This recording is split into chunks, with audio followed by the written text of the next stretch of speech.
Hello and welcome to my YouTube video. My name is Suzanne Bryan and I am a TKGA certified master hand knitter, and in this video I'm going to be demonstrating how to use markers in lace knitting, how to avoid your yarn overs sliding over the tops of your markers, how to place waste yarn, and how to count back on the wrong side rows.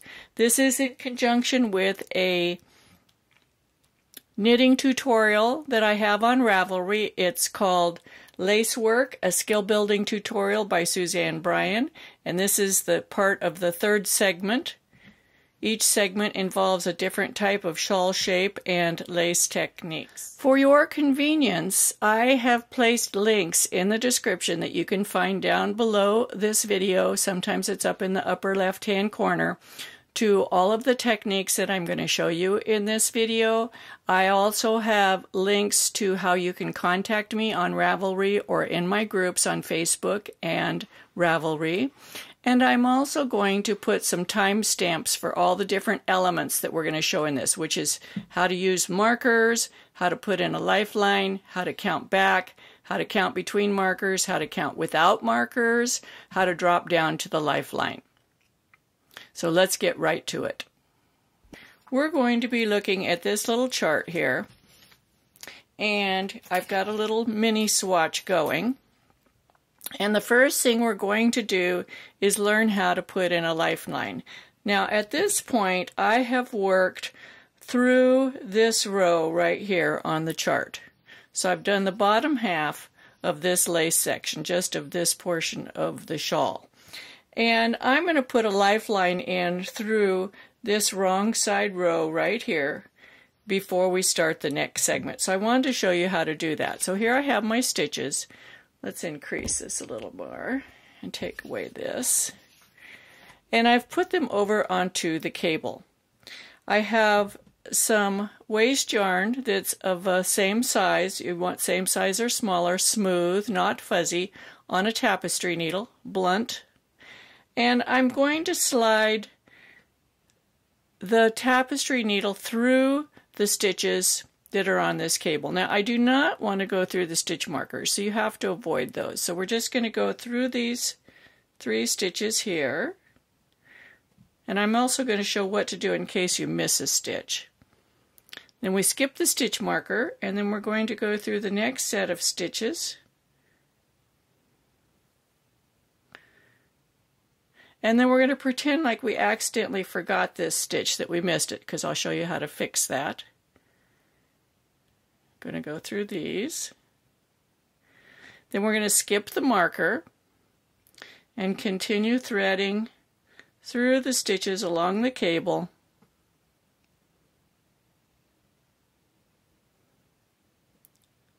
to the end of the row.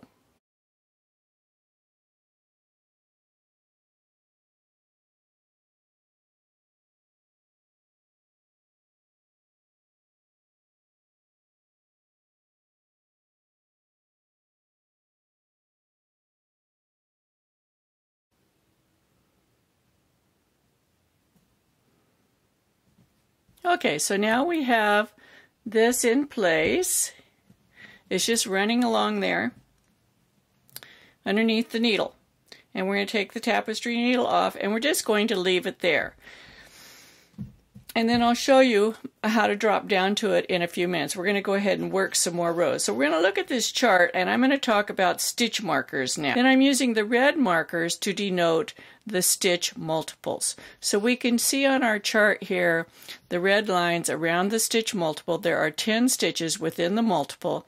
So I use the red lines as my marker placement lines. So these 10 stitches right here are the same as this set right in here. So I've got 10 stitches wide and 10 rows actually right here. And you can see it actually looks like that. So we have our double decreases right here. We have the yarn over, purl 1 yarn overs right here, and our marker on either side. So that helps me by changing to a different color marker for the multiple repeats. So I know that it's not a spine stitch or an edge stitch that's being marked. Now, I'm going to go ahead and work a few rows of this pattern up here. I'm going to turn the video off while I do that, and I'll come back, and then I'm going to show you how I count back on wrong side rows to make sure that my stitches are in the proper sequence and I haven't left anything out, and I'm also going to show how to drop down to the lifeline. So see you in a minute. Okay, here we are back. I've worked a few rows past the lifeline into the second set of this chart. Now if we look at this chart, we can see that the repeats fall right after the purl stitches.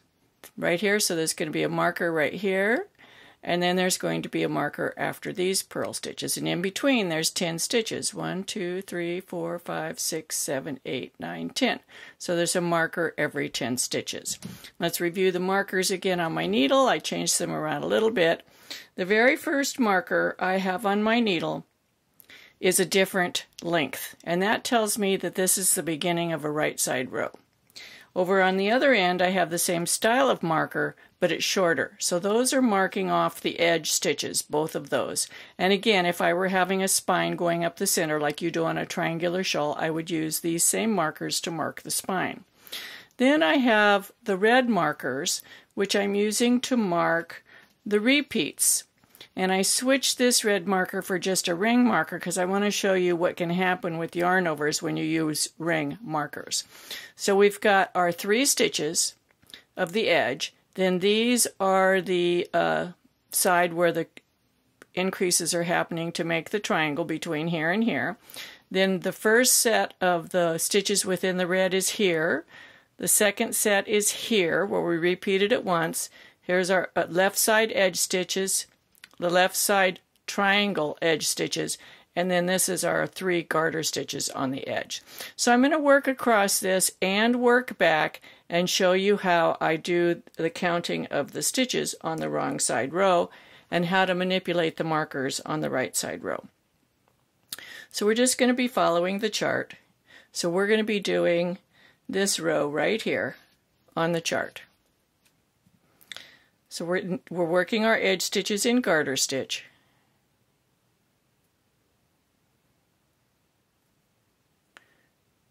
And we're going to slip the marker point to point. Just slip it straight over. And I have it flipped to the front side. When we turn to do the wrong side row, I'll flip them all to that side. If it's flipped to this side and I slip it, then the yarn goes over the top of it and traps it in between the stitches. So it's much easier if you have the dangly part on the part of the work that is facing you, whether you're working on the right side or wrong side row. I'm slipping the tip of my needle through that, and then I'm going to do a yarn over. Now these long dangly stitch markers help prevent the yarn overs from slipping over, because the yarn overs will move on you, and that can be very frustrating when you're counting your stitches. And we're working 3 stitches, a knit 2 together. And this isn't about continental or English method. This is more about reading the chart, reading your knitting, using the markers, and counting stitches. Then we have 1, 2, 3. Then we have a yarn over and a purl. Then we have our stitch marker, and we slip it point to point. Then we have another yarn over right on the other side of the marker. Yarn over, knit 3, and then we're doing a double decrease. It's a slip 1, knit 2 together, pass, slip, stitch over, knit 3, yarn over, purl 1. Now we have this just plain ring marker. We're going to slip it point to point and another yarn over. Now you can see that it's very easy for the yarn over to slip across the top of the ring. The ring will actually end up being on this side sometimes. The yarn over can switch sides easily when you're using ring markers. I don't use ring markers in lace work for that reason. Then we're going to work to the next decrease.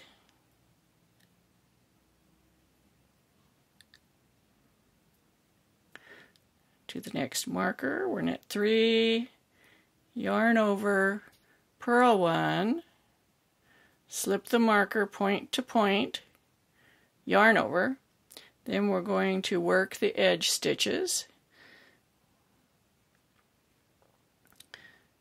1, 2, 3, SSK, knit 3, yarn over, slip the edge, and we're doing our 3 garter edge stitches. Now we're going to turn the work, and we're going to count back. Counting is the most important thing you can do in knitting. Even though I am an advanced knitter, I count in lace work. If I fail to count, believe me, there will be a mistake. You can just count on it. There will be a mistake. So I flip all my markers to this side. At the end of the row, I flip them all this way. So they're all facing me, and I know that this first one is a short one, so it is the beginning of a wrong side row. The long one is over here, and that tells me that's when I'm starting, and that's the first one I see. It's the beginning of a right side row. That's very helpful, especially if your lace is in garter stitch. So then we work our 3 edge stitches in garter stitch, slip the marker, and then we're going to work this first outside edge. We're just following in pattern. These are all purl stitches until we get to the first yarn over, which is by the stitch marker. Here's that yarn over. Now we know we're starting a multiple, and a multiple of 10. So we slip the marker. Just on the other side of the marker, that was a purl, so we know we need to knit it. That's 1, 2, 3, 4, 5, 6, 7, 8, 9, 10. Now this is this little steel straight marker that I'm telling you about, that you can easily, the yarn over can easily slip over it. So you have to watch for that. That's 10. Slip the marker, work the next 10 stitches. Now, I'm going to work one more, I'm going to work back, and I'm going to work one more row, and then I'm going to show you how to do this without stitch markers. I'll be back in a minute. Okay, so I've worked to the end of that row, and I'm ready to do another right side row, and notice I took all the markers off of here. Also, stay tuned because we're going to be dropping down and using this lifeline. You don't want to miss that. Okay, so we have no markers, but I'm going to use the landmarks in my knitting as my markers. For example, I know that I have this column where there's a yarn over, purl, yarn over. It's really easy to see. I also know I have a column of the double decreases. That's also very easy to see. So I'm going to use those as my guides. So now we're going to be working this 4th row right up here.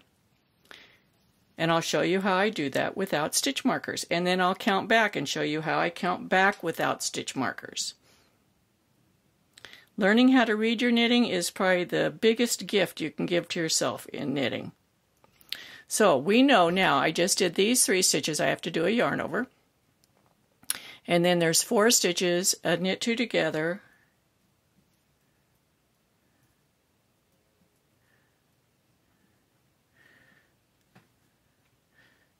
a knit 2 together, and then we're going to have our 3 stitches, and now we've come up on the yarn over, purl, yarn over, yarn over, purl, yarn over, and then there's 3 stitches and our double decrease. See the double decrease? It involves 3 stitches. So we know that has to happen here. And then there's 3 stitches. And another yarn over, purl, yarn over. So it's easy to memorize. Most lace patterns are easy to memorize, and they repeat over and over. Here's another double decrease that involves these 3 stitches.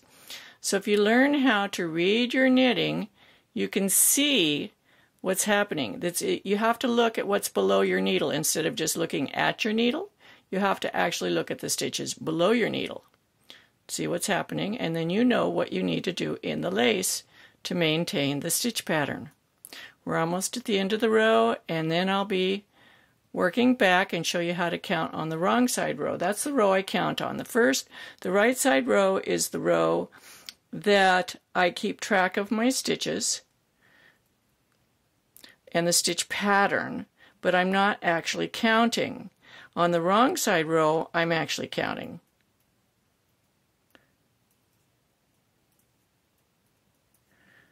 So now we've finished our right side row. And we're going to work back, and this time we're going to count.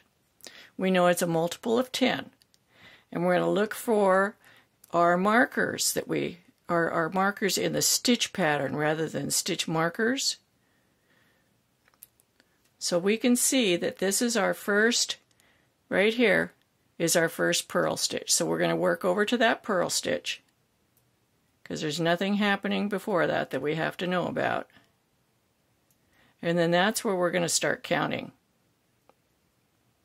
So you have to be able to see the purl stitch, and it's right between two yarn overs. They set it off.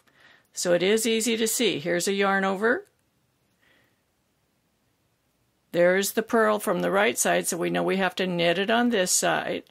Now we count 10. 1, 2, 3, 4, 5, 6, 7, 8, 9, and this one has to be, this is the purl column, so this has to be a knit. 10. 1, 2, 3, 4, 5, 6, 7, 8, 9, and there's the purl column from the right side, so it has to be a knit, etc. So that's where our markers would go. Now, let's say that we had made a mistake and we need to drop down to this lifeline. We're going to say we made the mistake right in here somewhere. So we're going to drop down. You can either take all of your stitches off down to the lifeline, which means you just take them off the needle, pull them out, and the lifeline will be there. Let's find that stitch that we didn't go through. It's right here. Do you see where the lifeline's going in front of two stitches? So let's just catch that one. This is how you fix that if you accidentally missed a stitch from your lifeline. You just catch it with a removable stitch marker. Now that column won't run down, it's safe. So we're going to pretend like we're not going to rip the whole work out down to the lifeline, which is an option. Another option is to just rip down one repeat. So let's pretend like we made a mistake in here. So we're just going to rip these stitches down, and then you can knit them back up. So we would work over to the place where the mistake is. We'll just slide the stitches over there. We don't need to knit or hold the yarn. We know it's inside this column of yarn overs and inside this column of yarn overs. So let's leave those on the needle.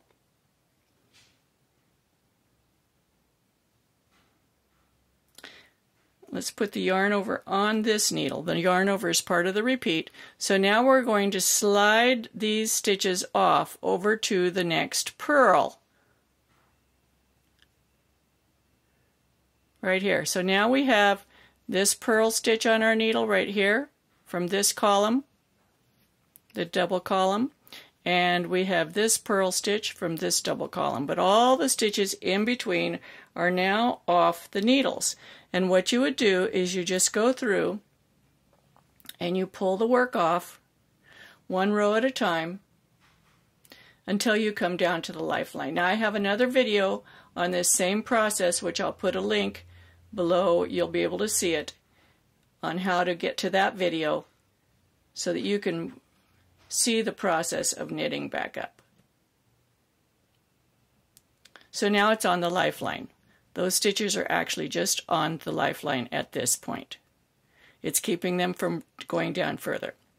So go check that video out. So I've shown you everything I have for this video. If you enjoy my videos, be sure to subscribe. Hit that thumbs up button down there. Everything's linked in the description at the bottom of this video. Sometimes it's over in this corner. And I hope you come back and watch more. And happy knitting. Have a good day.